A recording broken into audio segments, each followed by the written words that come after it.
Hello বন্ধুরা, welcome আমাদের চ্যানেলের পক্ষ থেকে। তো আমরা আজকে দেখব যে মাইক্রোসফট পাওয়ার পয়েন্টের ইনসার্ট মেনুর কাজ। তো আমরা আমাদের গত ভিডিওতে দেখছিলাম যে আমাদের মাইক্রোসফট পাওয়ার পয়েন্টের যে ইনসার্ট মেনু ছিল, ইনসার্ট মেনুতে আমরা টেবিল এবং ইমেজ দেখছিলাম। সেটা ছিল আমাদের 4 নাম্বার ক্লাস। আপনারা যদি এটা না দেখে থাকেন অবশ্যই আপনারা ভিডিওটা দেখে আসবেন, তাহলে আপনাদের এইগুলা বুঝতে সুবিধা হবে। তো আজকে যেহেতু আমাদের 5 নম্বর ক্লাস, তো আমরা 5 নম্বর ক্লাসে আপনাদেরকে দেখাবো এই দুইটা অপশান, লিঙ্ক এবং ইলাস্ট্রেশন, এই দুইটা অপশান দেখাবো।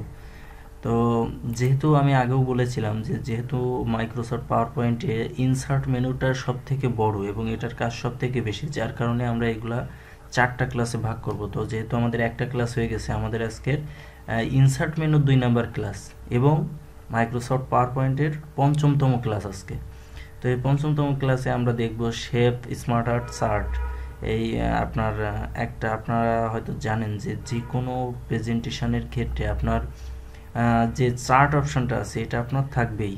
অর্থাৎ আপনার একটা প্রেজেন্টেশনের ক্ষেত্রে আপনার বিভিন্ন ফিনান্সিয়াল স্টেটমেন্ট বলেন বা বিভিন্ন যে কোনো পরিসংখ্যান, আপনার যে কোনো কিছু দেখাইতে গেলে আপনার চার্টের প্রয়োজন হয়। সেক্ষেত্রে এটা আপনাদেরকে খুব ভালোভাবে শিখতে হবে। তো আজকে প্রথমে আমরা এই শেপটা নিয়ে আগে কাজ করব। তো যেহেতু দেখেন আমরা এখানে আমাদের পরপর ক্লাসগুলোতে আমরা এখানে স্টেপ বাই স্টেপ একটা করে আপনার নতুন স্লাইড নিয়েছিলাম। তো আজকেও আমরা একটা নতুন স্লাইড নেব। যেহেতু আমাদের এই হেডিংটা আমাদের প্রত্যেক পেজে থাকার প্রয়োজন, সেহেতু আমি এখানে রাইট বাটন ক্লিক করে ডুপ্লিকেট স্লাইড করব। দেখেন একই স্লাইড দুইটা হয়েছে। তো আমি এই 4 নাম্বার স্লাইডে এসে আমি জাস্ট আমার এই লোগোটা সরাই দিলাম। দেখেন এখন কিন্তু আমার এই পেজটা ফাঁকা হয়ে গিয়েছে, জাস্ট হেডিংটা আছে। তো দেখেন আমি যদি এখানে কোনো শেপ যদি ইনসার্ট করতে চাই, আমি এখানে প্রথমে ক্লিক করব। তো দেখেন এখানে কিন্তু বিভিন্ন ধরনের শেপ রয়েছে, আপনি বিভিন্ন ধরনের শেপ আছে, এটার ভিতর থেকে আপনার যেটা প্রয়োজন আপনি সেটা নিতে পারেন। তো আমাদের দেখা যায় কিছু কিছু ক্ষেত্রে আমাদের তীর চিহ্ন ব্যবহার করা হয়। তাই আমি যদি তীর চিহ্নটা এটা নিয়ে দেখেন, যদি আমি ড্র্যাগ করি, আমার মাউস পয়েন্টটা যদি ড্র্যাগ করি, দেখেন অটোমেটিক্যালি কিন্তু আমার একটা তীর চিহ্ন তৈরি হয়ে গেছে। তো আমি যদি এখন বাইরে ক্লিক করি আমার জিনিসটা এমন দেখাবে। এখন দেখেন আপনি যদি এটার উপর ক্লিক করে ডাবল ক্লিক করেন, সাথে সাথে দেখেন ড্রয়িং টুল নামে একটা টুল আমার ওপেন হয়েছে। তো ড্রয়িং টুলের ভিতরে দেখেন এখানে আছে যে আপনার শেপ স্টাইল, আপনার শেপটা কোন স্টাইলে হবে এবং আপনার শেপের ফিল কালার কেমন হবে, আউটলাইন কেমন হবে, ইফেক্ট কেমন হবে। আপনি চাইলে এটা অর্ডারও করতে পারেন, আপনি চাইলে এটা টেক্সট ফিল করতে পারেন, আপনি বিভিন্ন অপশন আছে এখানে, আপনি চাইলে এগুলা অ্যারেঞ্জ করতে পারেন। তো আমি প্রথমে আপনার একটা করে দেখাই। দেখেন আমি যখন এটাতে ক্লিক করলাম, আমি যদি এখান থেকে আমার ডিজাইন আমি ক্লিক করে দেখেন, যেটা আমি সিলেক্ট করব, আমার আমি যে ইয়েটা নিচ্ছি আপনার তীর চিহ্নটা নিচ্ছি, এটা দেখেন আমার কিন্তু অটোমেটিক্যালি সেই কালার ফিল হয়ে যাচ্ছে। দেখেন আমি যেটা আমি ক্লিক করব অটোমেটিক্যালি কিন্তু আমার সেই কালারটা ফিল হয়ে যাচ্ছে। তো আমি মনে করেন যে সাপোজ আমি আপনাদের এই কালারটা আমি নিব। তো এটা আমি ক্লিক করলাম, দেখেন আমার তীর চিহ্নটা এমন হবে। আমি চাইলে এই তীর চিহ্নটা বড় করতে পারি, আমি চাইলে এই তীর চিহ্নটা ছোট করতে পারি, আমি চাইলে এই তীর চিহ্নটা এইভাবে রোটেশন করতে পারি। এই যে রোটেশন করার জন্য আপনাকে এই বাটনে ক্লিক করে এমনভাবে মাউস ঘোরাইতে হবে। আপনি যেদিকে ঘোরাবেন আপনার তীর চিহ্নটা অটোমেটিক্যালি সেদিকে ঘুরবে।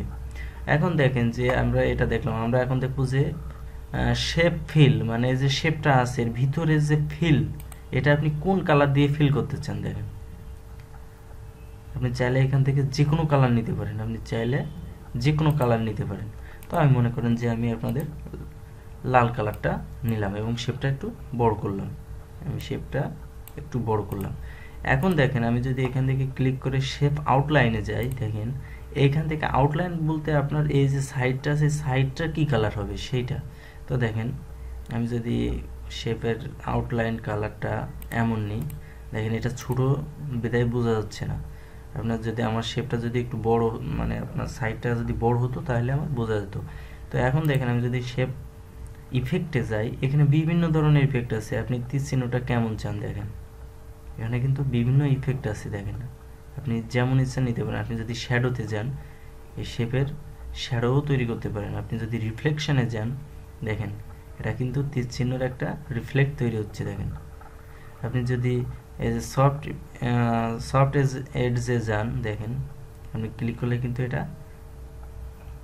যে কোনো একটা আর কি আপনার ইফেক্ট হচ্ছে। আপনি যদি 3D রোটেশনে যান, দেখেন আপনি চাইলে বিভিন্নভাবে এটা নিতে পারেন।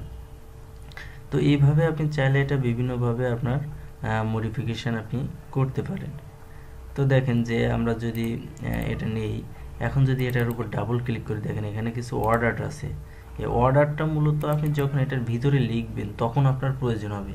আপনার শেপের ক্ষেত্রে শুধু এটুকুই যথেষ্ট। তো দেখেন যে আমরা যদি ইনসার্টে যাই, আমাদের এর পরের অপশনটা আছে কি, স্মার্ট আর্ট। তো আমি আগে, যেহেতু আমি এই পেজে আপনাদের কাজ দেখাবো, আমি আমার যে অ্যারো কি নিয়েছিলাম আমি এটা ছোট করে নিলাম, আপনাদের বোঝার সুবিধার্থে এটা একটু ছোট করে নিলাম। এখন দেখেন যে আমি যদি স্মার্ট আর্টে যাই, স্মার্ট আর্টে আমি আগেও আপনাদেরকে বলেছিলাম, আবারও বলছি যে এটা মূলত কোনো লিস্ট বা কোনো প্রসেস বা কোনো সাইকেল দেখানোর জন্য এটা ব্যবহার করা হয়। তো এটা মূলত আপনার বিভিন্ন কাজে ব্যবহার হয়, যেমন আপনার প্রসেস আপনি যদি দেখাইতে চান আপনি সেক্ষেত্রে এই জিনিসটা ব্যবহার করতে পারেন। তো দেখেন আমি যদি এখানে আপনাদের বোঝার সুবিধার্থে যদি আমি আপনাদেরকে সাপোজ একটা নেই, যদি এটা নেই, ওকে দিলাম, দেখেন আমার কিন্তু এখানে একটা অটোমেটিক্যালি একটা ঘর তৈরি হয়েছে। দেখেন মনে করেন যে আমি এই চারটা নিলাম, এই চারটা আমি এখান থেকে সিলেক্ট করলাম। আপনি চাইলে এখান থেকে ইমেজও সিলেক্ট করতে পারেন, আপনি চাইলে এখান থেকে লিখতেও পারেন যে আমি ধরলাম এটা 1, আমি চাইলাম যে আমার এটা 2, আমি ঘরটা একটু ছোট করে নিই, চাইলে ঘর ছোট করা যায়, আমি চাইলাম এটা 2, যেহেতু আমার 2 নাম্বার সিরিয়ালটা আমি একটু সরাইনি, দেখেন সরানোর জন্য আমি এভাবে সিলেক্ট করব। আমার এটা 1, এটা 1, এটা 2, এই ঘরটাও আমি চাইলে এখান থেকে সরাই নিতে পারবো। এটা দিলাম 3, এটা দিলাম 4। তো দেখেন আমি যেহেতু 3, 4, আমি যদি এটা সুন্দরভাবে সাজাই, দেখেন এটা হচ্ছে আমার 4 আর এটা হচ্ছে আমার 3। আপনি চাইলে এখান থেকে আপনি ইমেজও সিলেক্ট করতে পারেন। দেখেন এটা কিন্তু মাঝখানে ইমেজের চিহ্ন, আপনি এখানে যদি ক্লিক করেন দেখেন আপনি এখান থেকে এর ভিতরে ইমেজ নিতে পারবেন। আমি যদি 2 নাম্বারে দিই, দেখেন আমি 2 নাম্বারে এটা আমি ইনসার্ট করব। আমি যদি 3 নাম্বারে দিই, দেখেন আমি 3 নাম্বারে এটা সিলেক্ট করব। আমি 4 নাম্বারে যদি দিই, দেখেন আমি 4 নাম্বারে এটা সিলেক্ট করব। তো এইভাবে মূলত আপনারা একটা কি বলে এটারে, একটা প্রেজেন্টেশন ফাইলের ভিতরে আপনারা এভাবে পিকচার অ্যাড করতে পারেন এবং প্রসেস দেখাইতে পারেন। তো আপনি চাইলে এই জিনিসটা ছোটও করতে পারেন, দেখেন আমি কিন্তু এটা ছোট করে ফেলছি। তো এইভাবে আপনারা বিভিন্নভাবে জিনিসটা মডিফিকেশন করতে পারেন। এখন আমি আপনাদের বোঝার সুবিধাতে এটা ডিলিট করে দিই। এখন দেখেন এখন আমাদের যে অপশনটা এখানে বাদ রয়েছে সেটা হচ্ছে চার্ট। চার্টটা মূলত একটা খুবই গুরুত্বপূর্ণ একটা অংশ আপনাদের যে কোনো প্রেজেন্টেশনের ক্ষেত্রে, এটা খুবই গুরুত্বপূর্ণ, এটা প্রত্যেকটা প্রেজেন্টেশনে প্রয়োজন হয়। তো মনে করেন আমি আপনাদেরকে চার্ট দেখানোর জন্য আমি এখান থেকে আমার এই চার্টটা আমি নিব, অথবা এই চার্টটা নেব, এটা হচ্ছে কলাম চার্ট। আপনি চাইলে এখান থেকে বিভিন্ন ধরনের চার্ট নিতে পারেন। দেখেন আপনি ক্লিক করলে সাথে সাথে কিন্তু এটা বিভিন্নভাবে পরিবর্তন পাবেন, বিভিন্ন স্টাইলের পাবেন। তো আমি কলাম আকারে নিই, আমি সাপোজ আমি এটা নিব, তো আমি এটা সিলেক্ট করে ওকে দিলাম। দেখেন চার্টের একটা বৈশিষ্ট্য হচ্ছে আপনি যখনই আপনার চার্ট নেবেন সাথে সাথে কিন্তু আপনার দেখেন একটা অপশান চালু হবে, সেটা হচ্ছে একটা এক্সেল শিট ওপেন হয়ে যাবে, একটা এক্সেল শিট ওপেন হয়ে যাবে। তো এটা মূলত আপনার বিভিন্ন ক্ষেত্রে আপনি এটা মডিফিকেশন করার প্রয়োজন হয়, যার কারণে এমন আসছে। তো সাপোজ আমি এখন দেখাবো যে চার্ট কিভাবে মডিফাই করতে হয়। তো চার্টটা মডিফাই কিভাবে করতে হয় আমি সেটা আপনাদেরকে দেখাবো। দেখেন যে এখানে একটা এক্সেল ফাইল আছে, এক্সেল ফাইল অনুসারে এখানে আমার একটা চার্ট দেওয়া আছে, আমার একটা চার্ট এখানে দেওয়া আছে। তো দেখেন আমি যদি চাই যে আমি একটা জনসংখ্যার একটা হিসাব আমি এই আপনার কলামের মাধ্যমে শো করব, উপস্থাপন করব, তো সেক্ষেত্রে আমার কেমন হবে। তো প্রথমে মনে করেন আমি উপস্থাপন করব ঢাকা, খুলনা এবং যশোরের একটা চার্ট তৈরি করব। তাহলে আমি এখানে আমার এডিট করতে হবে, আমি এখানে এডিট করলে আমার এই ঘরগুলো এডিট হবে। দেখেন এখানে সিরিজ 1, এই দেখেন এই সিরিজ 1, এই যে ক্যাটাগরি 1 অর্থাৎ এই ক্যাটাগরি 1, আপনি এই ক্যাটাগরি এখান থেকে যদি আপনি মডিফাই করেন আপনার এখানে মডিফাই হবে। দেখেন আমি যদি এখানে লিখি ঢাকা, আমি লিখলাম ঢাকা, সাথে সাথে দেখেন আমার এখানে অটোমেটিক ঢাকা হয়ে গেছে। আমি ঢাকা এখানে লিখলাম খুলনা, খুলনা, এবং আমি যশোর লিখব, যশোর। তো আমি মনে করেন এই তিনটা ডিস্ট্রিক্ট বা বিভাগ যাই বলে না কেন, আমি তিনটা জিনিসের ডাটা আমি দেখতে চাচ্ছি। আমি ডাটা দেখতে চাচ্ছি কি, আমি এখানে দেখেন বিভিন্ন কালার আছে, আপনি চাইলে কালারটা সিলেক্ট করতে পারেন। তো দেখেন আমি এখানে লিখলাম যে এটা আমি লিখলাম 2015 সালের ডাটা আমি দেখতে চাই। আমি এখানে দেখতে চাই 2018 সালের ডাটা, এবং এখানে আমি দেখতে চাই 2020 সালের ডাটা। তো দেখেন আমার এখানে এডিট করার সাথে সাথে আমার এখানে এডিট হয়ে গেছে। এখন আমি এই ভিতরে আমার যে সংখ্যাগুলো আমি আপনাদের বোঝার সুবিধার্থে আমি ক্লিয়ার কন্টেন্ট দিয়ে দিলাম। এখন দেখেন আমার 2015 সালে আমার ঢাকায় জনসংখ্যা ছিল মনে করেন যে 100 জন। আমি বোঝার সুবিধার্থে বলছি, আমি ধরে নিলাম যে 100 জন ছিল। আমার 2018 সালে আমার ঢাকায় জনসংখ্যা ছিল মনে করেন, আমার যেহেতু 18 সালে 100 জন ছিল, 15 সালে 100 জন ছিল, সেহেতু 18 সালে অবশ্যই বাড়বে। মনে করেন আমার 18 সালে 150 জন হয়েছে, তো আমি লিখলাম 150 জন, এবং আমি এখানে 20 সালে আমার সেই জনসংখ্যা 200 জন হয়েছে। আমার ঢাকায় আমার এই ডাটাটা আছে। এখন দেখেন যে এখানে কিন্তু দেখাচ্ছে যে 2015 সাল দেখেন এই যে চিহ্নটা, এটা হচ্ছে আপনার 15 সাল। এই যে 15 সালের এই সিম্বলটা, এটা 15 সালের সিম্বল, 18 সালের সিম্বলটা এমন, এবং 20 সালের সিম্বলটা এমন। তাহলে আপনি দেখেন খুব সহজে বুঝতে পারছেন যে আপনার ঢাকা শহরে 2015 সালে জনসংখ্যা ছিল এই কালারের যে বারটা আছে সেই বারটা। তাই এই কালারের বার আমার কোনটা, এটা কততে দাঁড়াইছে দেখেন 100। অর্থাৎ 2015 সালে আমার ঢাকা শহরে 100 জন লোক ছিল। আপনার 2018 সালে কোন কালার, এটা কততে দাঁড়াইছে দেখেন, এই যে 140 থেকে একটু বেশি, অর্থাৎ 150। তাহলে আপনার 150 এইটুকু বাড়ছে, এখান থেকে এইটুকু বাড়ছে, এটা হচ্ছে আপনার 18 সাল পর্যন্ত। আর 20 সালের কি কালার, এই কালার, অর্থাৎ 20 সালে আপনার জনসংখ্যা এই যে 200 পর্যন্ত দেখেন, 200 বরাবর, অর্থাৎ আপনার জনসংখ্যা এমন ছিল। এখন যদি আমি খুলনার ক্ষেত্রে দেখি, তাহলে দেখি আমার যে খুলনায় আমার 18 সালে ছিল 50 জন, 15 সালে 50 জন ছিল, 18 সালে সেটা হয়েছিল 80 জন, এবং 20 সালে সেটা হয়েছে আমার 100 জন। দেখেন এই রোটা কিন্তু, এই যে বারটা, এটা কিন্তু অটোমেটিক্যালি আপনার এই ক্যালকুলেশনের উপর ভিত্তি করে অটোমেটিক্যালি তৈরি হচ্ছে। তো আমি এর জন্যই বলছি যে এটা আপনি যে কোনো প্রেজেন্টেশন আপনি করেন না কেন, আপনার চার্ট প্রয়োজন হবেই। এই কারণে আমি বলছি যে এটা আপনারা খুব ভালোভাবে শিখবেন।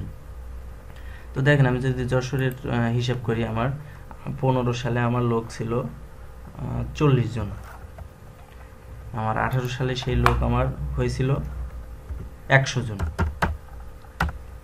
এবং 20 সালে আমার হয়েছিল 150 জন। দেখেন এখন চার্টটা দেখেন, 15 সালের কালারটা কি, এই কালার, অর্থাৎ 15 সালে দেখেন এটা কত, আপনার 40 বরাবর। এই দেখেন আপনার এই দাগ মার্কিং করা আছে, অটোমেটিক্যালি মার্কিং হয়ে গেছে 40। পরে ছিল 100, দেখেন 100 অটোমেটিক্যালি হয়ে গেছে। এখানে ছিল কত, 150, দেখেন 150 বরাবর, 140 থেকে একটু উপরে 150। উপরে এবং নিচে আপনারা কিভাবে বুঝবেন, দেখেন আপনার এই দাগটা হচ্ছে আপনার 180 যে লেখা আছে এটার দাগ, এটা হচ্ছে 200 দাগ, দেখেন 200 বরাবর। এখন যদি আমি এইটা কেটে দিই, দেখেন আমার চার্টটা কিন্তু অটোমেটিক্যালি থেকে যাচ্ছে। এখন এই চার্টটা আপনি আবার বিভিন্নভাবে মডিফাই করতে পারেন। আপনি চাইলে এই কালার নিতে পারেন, আপনি চাইলে এই কালার নিতে পারেন, আপনি চাইলে এই কালার নিতে পারেন, আপনি চাইলে এটা নিতে পারেন। তো আপনি বিভিন্নভাবে এটা মডিফিকেশন করতে পারেন। তো এটা হচ্ছে আমাদের চার্টের ইনসার্ট মেনুর চার্ট অপশানের কাজ। তো আমি চার্টটা আপনাদেরকে খুবই জোর দিয়ে বলছি যে এটা আপনারা সবাই ভালোভাবে শিখবেন, কারণ চার্টটা যে কোনো প্রেজেন্টেশনের ক্ষেত্রে আপনার প্রয়োজন হবে। এখন দেখেন অনেকে প্রশ্ন করতে পারে যে আমি তো এটা লিখলাম, এখন যদি আমি এটা মডিফাই করতে চাই, যে আমি ভুলবশত আমি ঢাকা সিটিতে আমি 2020 সালে কত দিচ্ছি, এখানে 200, তো এখানে আমার ভুল হয়ে গেছে, এখানে আমার 500 হবে, তাহলে আমার কি করতে হবে? এখন দেখেন আমি যদি এখানে ক্লিক করে রাইট বাটন ক্লিক করেন এই চার্টটার উপরে, এবং এখানে যাবেন এডিট ডাটা, এখানে যদি ক্লিক করেন দেখেন অটোমেটিক্যালি কিন্তু একটা এক্সেল শিট ওপেন হয়েছে। এখানে মনে করেন যে আপনার ঢাকা সিটিতে 2020 সালে আপনার এখানে 500 জন হবে, আমি 500 লিখলাম। এখন দেখেন অটোমেটিক্যালি কিন্তু দেখেন এই যে 500 পর্যন্ত হয়ে গেছে, অটোমেটিক্যালি কিন্তু এটা চেঞ্জ হয়েছে। তো এভাবে আপনি চাইলে মডিফাই করতে পারেন। আপনি যদি মনে করেন যে এখানে আপনার হবে হচ্ছে 220, দেখেন অটোমেটিক্যালি কিন্তু এটা পরিবর্তন হচ্ছে। তো আমি একটা জিনিস বলে রাখি, আপনার এই এডিট ডাটার ক্ষেত্রে আপনার এই ফাইলটা সেভ করার কোনো প্রয়োজন নাই, কারণ এটা অটোমেটিক্যালি আপনার মাইক্রোসফট পাওয়ার পয়েন্ট থেকেই সেভ হয়ে যাবে।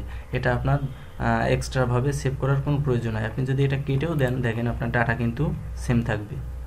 তো আপনার সেভ করতে হবে এই প্রেজেন্টেশন ফাইলে, এখান থেকে কন্ট্রোল-S দিয়ে বা ফাইল থেকে এই সেভে দিবেন, তাইলে আপনার ফাইলটা সেভ হবে।